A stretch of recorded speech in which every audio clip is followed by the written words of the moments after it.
Shalom, Yazriel. Today we're going to talk about pride. So if we'll turn our two-edged swords to Ezekiel 28, verse 15 through 17. You were perfect in your ways from the day you were created until unrighteousness was found in you. By the greatness of your trade you became filled with violence within, and you sinned. So I thirst you from the mountain of Elohim, and I destroy you, O covering Cherub, from the midst of the stones of fire. Your heart was lifted up because of your loveliness. You corrupted your wisdom for the sake of your splendor. I threw you to the earth. I laid you before sovereigns to look at you. Speaking of the devil. Of course, we all know he was thrown out of heaven. And he was a cherub, the highest cherub angel in heaven. Now let's turn to Proverbs 12. Let's turn to Proverbs 11:2. Pride comes, then comes shame, but with the humble is wisdom. Now let's turn to Proverbs 16:5 and 18. Everyone pride in heart is an abomination to Yahuwah. Verse 18. Before destruction, pride, and before a fall, a haughty spirit. Now let's turn our two-edged sword to Romans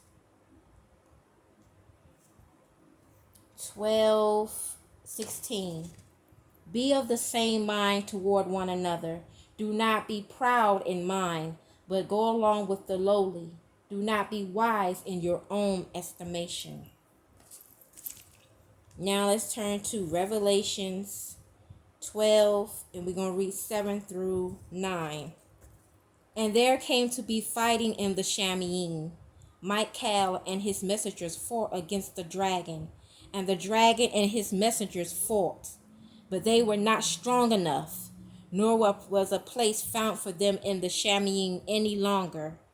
And the great dragon was thrown out, that serpent of old, called the devil and Satan, who leads all the world astray. He was thrown to the earth, and his messengers were thrown out with him. So, I hope that we all know that Elohim hates pride. He hates it. And I just encourage myself and you, my brothers and sisters, to read in the word and learn everything that Yahuwah hates. If he hates it, don't do it. Don't practice it. Take it out of your life, your walk, your race. Lay down these weights of pride.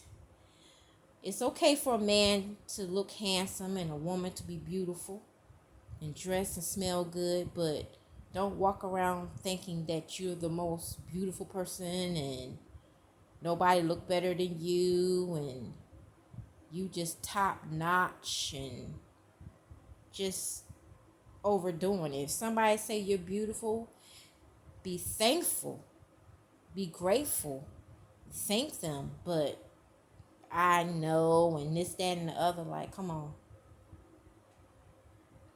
And like I always say, if you have a sin that is you're weak at and you can't get rid of it, please fast and pray. And when you fast, it's not just about fasting with food. It's about fasting with things that you're addicted to.